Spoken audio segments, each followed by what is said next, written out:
So the Earth is a circle. Yep. If you go too far that way, you just fall into space. No, No. you just bump into the wall. It's a huge team. Many years ago. Yeah, this machine is this big. So you're having that chance. This is a solar My coach at Robotics Camp, he gave me these pieces, and then I had a partner I worked with it with this ball of these materials, and I found all of them and donated it, and I got 10 cents. I created it with my partner.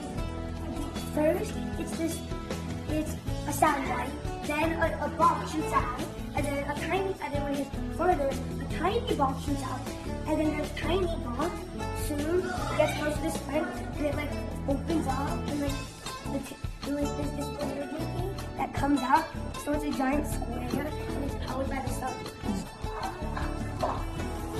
Good job. All right. There. Okay. Cool. Stop that. Congratulations, Dylan. Yeah.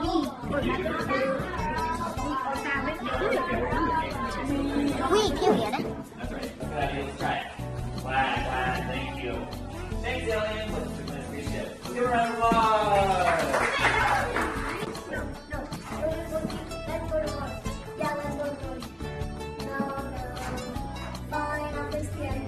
That's just kidding. Fine. Good. So that was going to my